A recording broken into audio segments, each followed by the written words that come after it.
Bonjour à tous et bienvenue sur la chaîne Lestat JDR, chaîne sur laquelle je vous invite à penser le jeu de rôle dans le but de vivre ou de faire vivre des expériences personnelles et viscérales.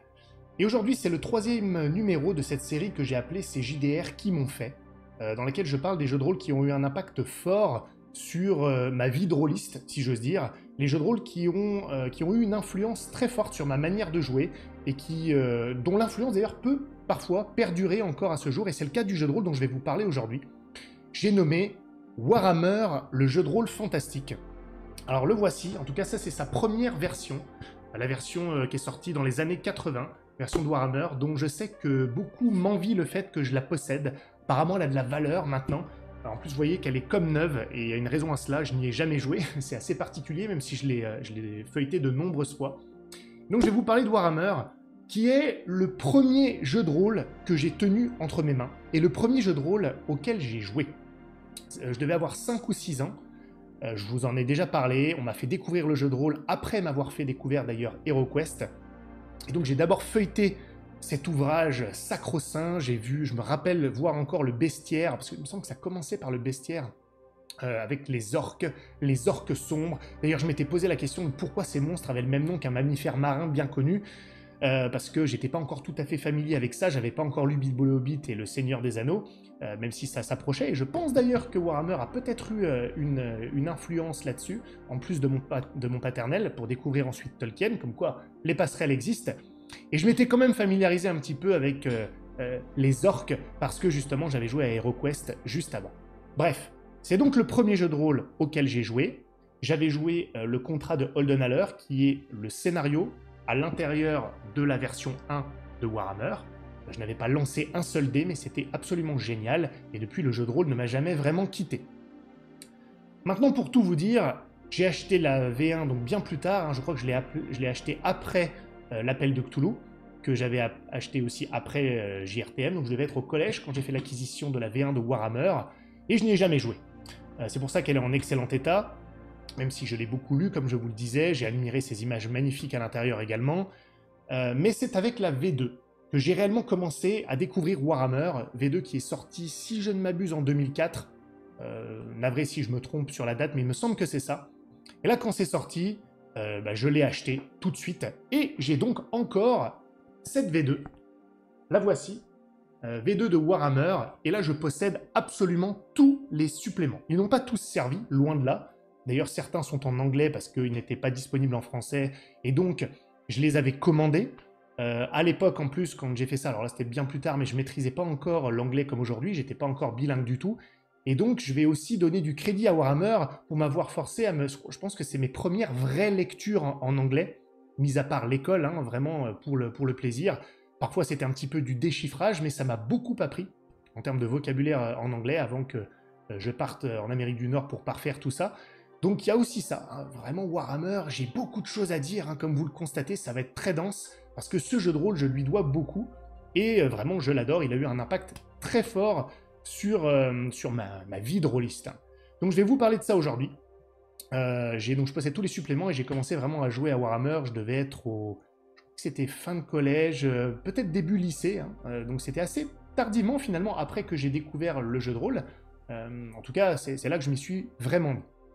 Et donc je vais vous parler des différentes raisons pour lesquelles Warhammer a eu un fort impact sur ma pratique aujourd'hui, et ça me permettra de vous donner quelques informations sur ce formidable jeu de rôle qui occupe cette place toute particulière dans mon esprit nostalgique de rôliste.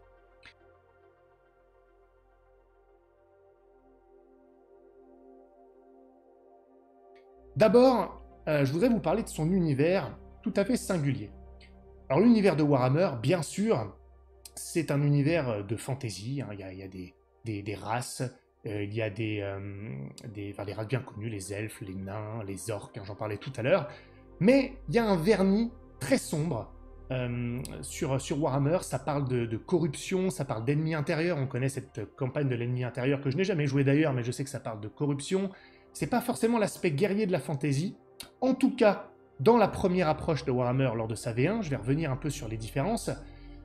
Et puis il y avait surtout une sorte de vernis baroque en plus de tout ça, et c'était ça le caractère de Warhammer. Si vous regardez les images de la V1, l'architecture des bâtiments, même les personnages ont quelque chose d'un petit peu étrange, ils sont un peu distordus, un peu comme une peinture surréaliste ou impressionniste. Et ça, via les images, ça contribuait à donner un aspect, une saveur toute particulière à Warhammer. Je ne sais pas si vous verrez l'image, je vous la montre là. Voilà, c'est des choses toutes particulières et ça donnait un aspect, comme je le disais, baroque, un petit peu déjanté à Warhammer, malgré le fait que ça puisse être très sombre et sérieux. Hein. Il y avait cet aspect-là, cette patte-là, ce caractère qui est vraiment intéressant et qui imprégnait un peu toutes les histoires. Et on me dit que ça imprégnait beaucoup des campagnes de la V1, notamment l'ennemi intérieur. Alors, je sais que la V2, je l'ai su a posteriori d'ailleurs, a pris un tournant un peu différent. Elle découlait vraiment du jeu de plateau, enfin du jeu de figurines Warhammer Battle. Et donc elle est devenue beaucoup plus guerrière cette V2 et j'ai découvert Warhammer par ce biais. Heureusement, j'avais déjà la V1, donc j'ai pu un peu faire un mélange des deux.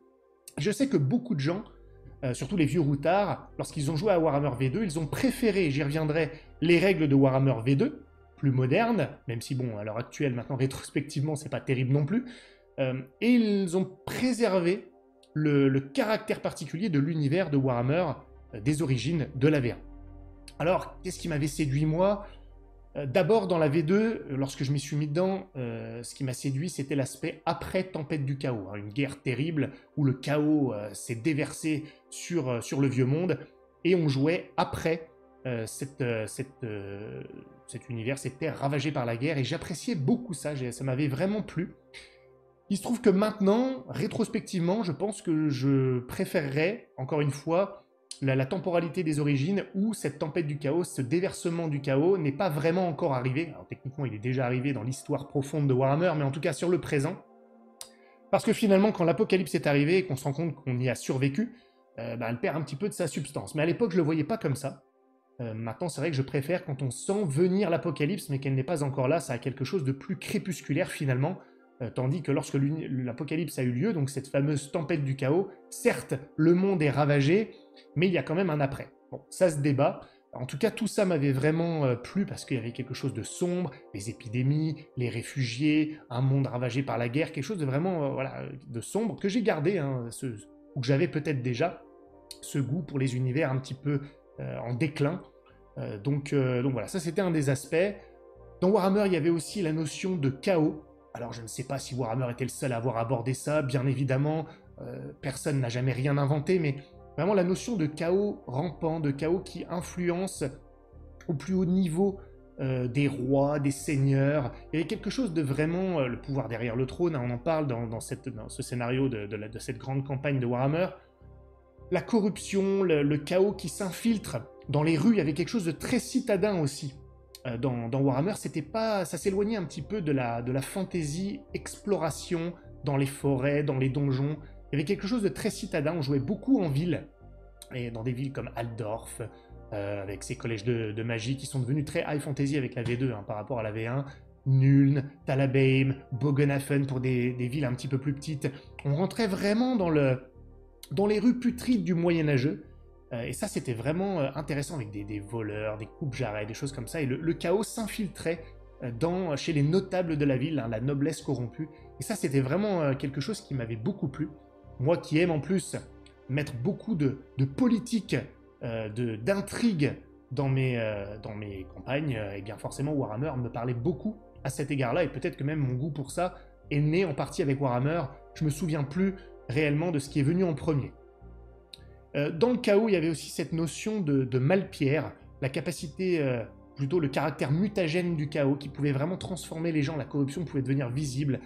Alors certes, c'est pas forcément nouveau, mais c'était mis d'une manière, la Malpierre, cette substance justement un peu radioactive, hein, d'une certaine manière, qui pouvait transformer les gens en monstres qui ensuite étaient traqués, les mutants, puis brûlés.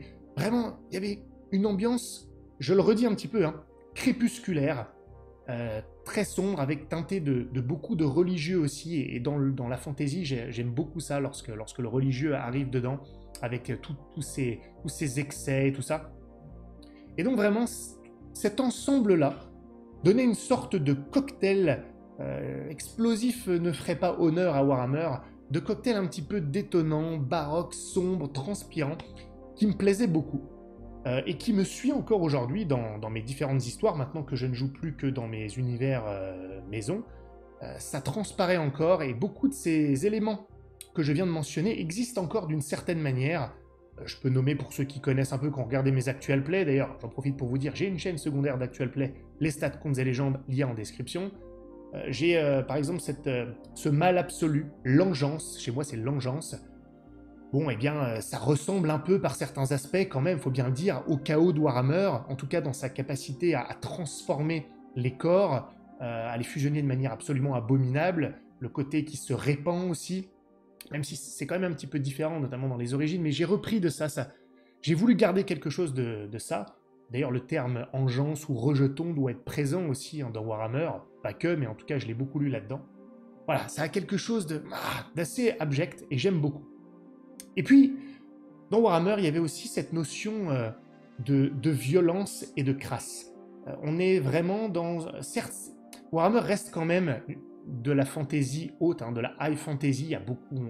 les races fantaisistes sont répandues, il y a des monstres dans tous les sens, il y a des dieux et tout ça. Surtout avec la V2, je pense que c'est devenu encore plus high fantasy avec la V2. Il y avait peut-être débat sur la V1. Pour autant, le jeu cherchait à vous faire jouer dans la crasse, dans les rues putrides, comme je le disais, dans les maladies, dans les égouts. On n'était pas forcément exposé à des dragons avec des luttes épiques, le grand fracas des armes, encore une fois, surtout du temps de la V1.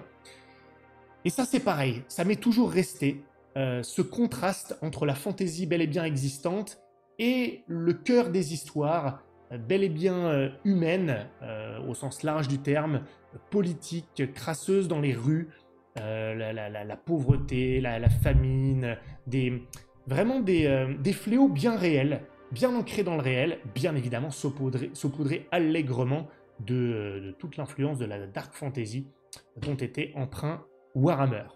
Voilà, maintenant, c'est vrai que cette violence, cette crasse permettait quand même au personnage de s'élever. Et moi j'ai toujours aimé cet arc narratif du paysan qui va devenir un héros potentiellement. Et ça, Warhammer le permettait énormément, notamment au niveau des règles. Et ça, c'est le deuxième aspect de Warhammer dont j'aimerais vous parler aujourd'hui, après son univers singulier. Ce sont les règles de Warhammer.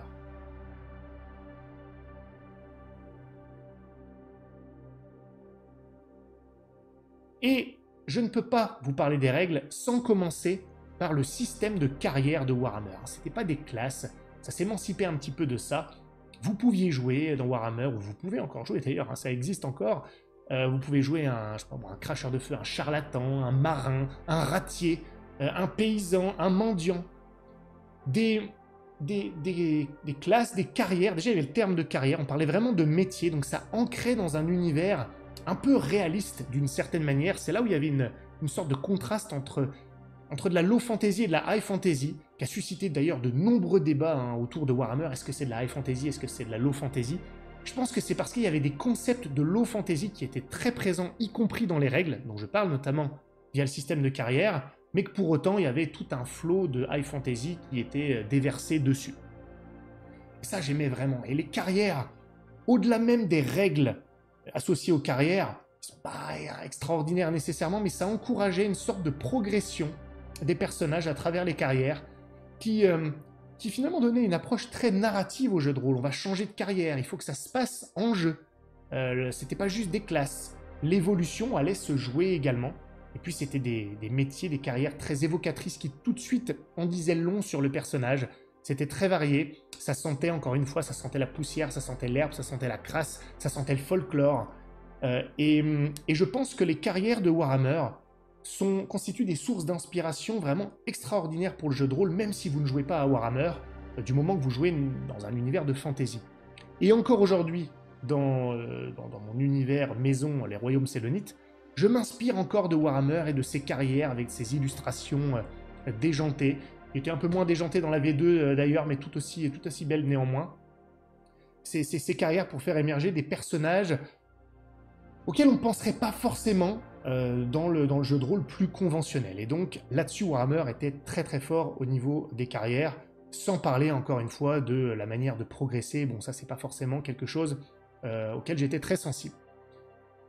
Maintenant, il y avait aussi les règles de combat de Warhammer, toutes les règles, bon, je vais pas vous mentir, surtout par mes yeux actuels, là vous connaissez mon goût pour le minimalisme en termes de règles, les règles de Warhammer, c'était une purge. Les combats étaient extrêmement longs, ça n'en finissait pas, il n'y avait pas de rythme, mais je m'en rendais pas forcément compte à l'époque, et il y avait eu quand même une amélioration très claire entre la V1 et la V2 en matière de règles, surtout en ce qui concernait la magie. C'était quand même mieux, il y avait un équilibrage, mais c'était quand même toujours très inspiré de Warhammer Battle, il faut bien le dire maintenant, en les lisant, en les ayant retestés récemment, c'était quand même une sacrée purge. D'ailleurs, les règles ne reflétaient pas tellement l'univers de violence de Warhammer. Il y avait beaucoup de gens qui disaient « oui, il y a une forte mortalité dans Warhammer, c'est ultra violent ». En fait, non, les règles ne montraient pas ça. Il y a souvent les débats sur est-ce que le système a un vrai impact. Ben là, il avait un impact en ce sens qu'il allait un petit peu contre la proposition, parce que c'était pas facile de mourir ou d'être vraiment blessé en tant que personnage joueur, parce qu'il y avait le concept de blessure qui était des points de vie, et il fallait que tous les points de vie, il fallait que ça tombe à zéro pour qu'on commence à être vraiment blessé. Et donc il y avait cette notion de jeu en séquence. Bon, c'était pas terrible. Cependant, je joue avec des règles maison, et avant mon système décimation, j'ai mis en place le système Seigneur et Brigand. Et en réalité, d'une certaine manière, l'un des ancêtres de mon système Seigneur et Brigand, ou de même de ma manière de jouer actuellement, c'est un peu Warhammer, parce que c'est avec Warhammer que j'ai commencé à personnaliser mes systèmes. Au début, croyez-le ou non, j'étais très rigide sur le fait d'utiliser des systèmes tels que je les avais lus. Je voulais absolument tout appliquer, étant plus jeune. Et c'est avec Warhammer que j'ai commencé à casser ça. Et je me souviens d'une des premières modifications que j'ai mises en place, c'était supprimer les points de blessure, justement ces points de vie qui finalement ne rimaient à rien. C'était juste du temps en plus finalement dans les combats, et je les avais supprimés, histoire que ça aille plus vite. J'avais aussi doublé les valeurs de force et d'endurance pour que les dégâts soient impactants plus vite, encore une fois pour rythmer le combat. Ça ne déséquilibrait pas, ça les accélérait juste. Et pour rendre à César ce qui appartient à César, tout ça je ne l'ai pas forcément inventé, même pas du tout en l'occurrence, ces premiers éléments-là. J'avais puisé dans les inspirations sur un forum, je ne l'ai pas mentionné d'ailleurs, qui s'appelait la Gazette de Nuln. Ça n'existe plus maintenant, mais c'est un forum qui était entièrement dédié à Warhammer V2. Et c'était la première fois, justement, que je m'impliquais dans une communauté en ligne sur le jeu de rôle, mais même de manière générale. Donc ça date, hein, j'étais au lycée, et puis ça a continué longtemps. Maintenant, le forum n'existe plus. Je ne sais pas si des anciens de la Gazette de Nuln m'écoutent encore, m'écoutent à l'heure actuelle. Si c'est le cas, j'étais Toldum, je ne sais pas si vous vous souvenez, éventuellement. Et j'avais même, sur ce forum, j'avais même lancé du jeu de rôle en ligne sur un des sujets du forum, et on avait joué sans dés, c'était du pur roleplay justement, avec certains des abonnés du forum. Il y avait aussi des débats parfois secs, parfois violents, hein. Déjà à l'époque, ça existait sur la Gazette de Nuln. Donc je ne dis pas que vous vous souvenez tous de Toldum, déjà pas du tout, et que ceux qui s'en souviennent, peut-être que c'est pas un bon souvenir.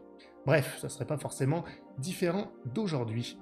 Néanmoins, on échangeait énormément sur ce forum, et bah, j'avais eu des suggestions comme ça. Il y a des mecs qui planchaient sur la manière d'agencer les règles de Warhammer, de les modifier, pour que ce soit plus fidèle à la proposition du jeu. Et cette approche m'a toujours suivi encore aujourd'hui, sur cette manière de vouloir accélérer les combats, de les rendre plus violents, de leur donner un caractère plus sale, plus sanglant. Et puis c'est avec Warhammer aussi que j'ai pratiqué en premier la notion de passe d'armes. Alors oui, elle a été officialisée en 2015 avec la sortie de Brigandine, mais il se trouve que, c'est pour ça que j'avais accroché à la proposition, moi j'utilise le concept de passe d'armes, que j'appelais en plus comme ça depuis 2012, et c'est en jouant à Warhammer, mes campagnes de Warhammer, avec deux de mes joueurs qui sont encore mes joueurs actuellement. Je voulais que les combats soient encore plus rapides, j'en avais marre du je tape, tu tapes, il tape, etc. Et donc, j'avais réduit chaque combat, chaque passe d'armes à un seul jet de dés, et le gagnant était celui qui gagnait la passe d'armes et infligeait les dégâts. Donc même d'un point de vue des règles, Warhammer m'a inspiré, même si finalement c'était en les changeant. C'est l'une des bases, l'un des points de départ de ma personnalisation des règles aujourd'hui. Donc je remercie Warhammer pour ça. mine de rien, qui a eu un impact fort à cet égard. Voilà à peu près pour les règles et leur impact. Et le dernier élément, mais non des moindres, dont je voudrais vous parler, est peut-être un peu moins intrinsèquement lié au jeu lui-même, mais plus aux histoires que j'ai pu vivre dans l'univers de ce jeu, ou faire vivre, puisque j'ai été quasiment que maître du jeu à Warhammer, en tout cas jusqu'à très très très récemment. Warhammer, je vous ai dit, c'est à partir de là que j'ai commencé à personnaliser les règles, mais c'est aussi à partir de Warhammer, en tout cas à partir de la deuxième fois où je suis revenu à ce jeu, donc autour de 2012-2013, où j'ai commencé à personnaliser aussi l'univers de jeu.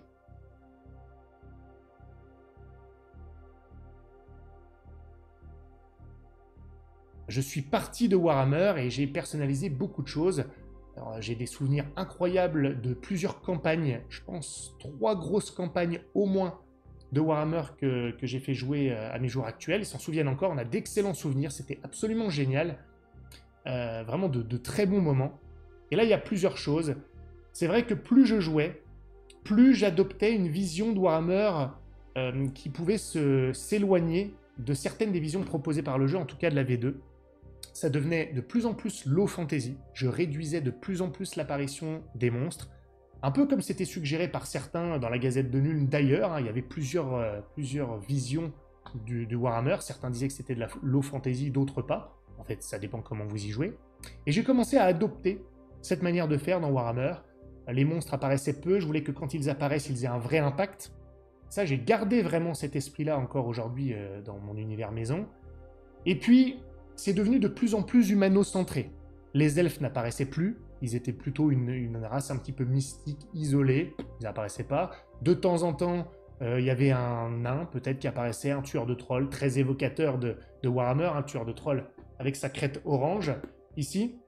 De temps en temps, il y avait un alflin, je pense à un PNJ d'ailleurs qui a eu un impact assez fort, mais sinon, c'était pratiquement que des hommes. Donc avec un grand H, hein. J'ai commencé à vraiment proposer des histoires humano-centrées, très politiques, où vraiment le cœur des intrigues était d'abord des intrigues entre factions, entre humains, tout simplement, et des intrigues avec des problématiques, si j'ose dire, réalistes. Et par-dessus, je pouvais remettre de temps en temps un vernis fantastique, avec du chaos derrière, mais vraiment selon peut-être le Warhammer des origines, voire même un peu plus, avec une fantaisie qui est là un peu en sous-main.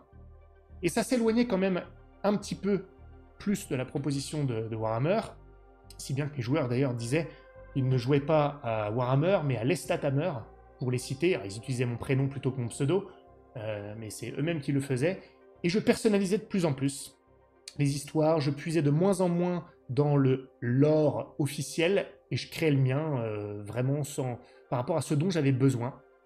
Et donc, c'est ça qui m'a mené finalement, plus tard, je crois en 2020 justement, quand j'ai encore une fois repris activement le jeu de rôle, à décider de créer mon propre univers, en gardant tout ce qui me plaisait de mes campagnes, de mes histoires de Warhammer, la substance vraiment.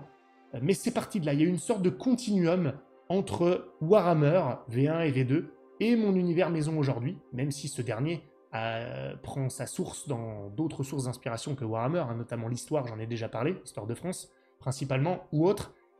Mais en tout cas, dans les thèmes abordés, dans la manière de jouer, l'ambiance, la thématique de l'univers, tout ça s'est fait petit à petit, et notamment via les histoires que j'ai fait vivre, ou que j'ai vécues aussi, dans Warhammer. Néanmoins, et ça va être mon dernier point, tout ça continue à vivre, encore aujourd'hui. Pourquoi? Parce que toutes ces campagnes que j'ai fait jouer dans Warhammer, elles ont été tellement géniales. Il y a eu des personnages non-joueurs, ou même joueurs, tellement évocateurs, avec des histoires de dingue que je voulais pas que ça disparaisse. Je voulais pas que tout ça, ça disparaisse sous prétexte que j'allais créer mon univers. Et donc, il y a eu des transfuges. Il y a des événements, des campagnes d'avant, que j'ai transposés dans mon univers. Même la chronologie. J'ai considéré qu'une partie de ce qui avait été fait par les joueurs dans Warhammer à travers les campagnes, en fait, a aussi été fait dans mon univers maison. Et quand j'ai lancé ma première campagne dans les Royaumes Sélonites, mon univers maison, j'ai fait plein de clins d'œil à ça. C'était une continuité de ce qui s'était passé avant.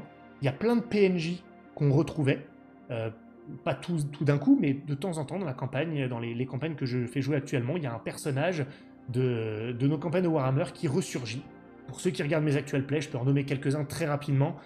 Bénédicte, c'est un personnage qui est né dans l'archevêque hein, dans Warhammer. D'ailleurs, il avait 20 ans quand les joueurs l'ont rencontré pour la première fois, puis j'avais fait une ellipse de 10 ans. Bref, il est resté avec son acolyte, l'assassin Bartholomé. Tout ça s'est passé sur des années. Bref, Ambrose Rabenhorst est né aussi lorsque je jouais à Warhammer, et plein de choses qui se sont passées. Je l'ai un peu transposé, parfois je l'ai remodelé pour que ça colle à mon univers, mais donc toutes ces histoires qu'on a vécues dans Warhammer, ce jeu formidable, eh bien continuent à exister dans la chronologie, dans l'histoire avec un grand H de l'univers maison dans lequel on joue aujourd'hui dans nos campagnes que vous pouvez visionner sur ma chaîne secondaire Les Stats, Contes et Légendes, les campagnes, les enfants du fleuve, sur une autre chaîne, un pilule rouge, au nom des pères, sur ma chaîne, et actuellement le ciel ici-bas qui est en cours de diffusion. Voilà pour la pub.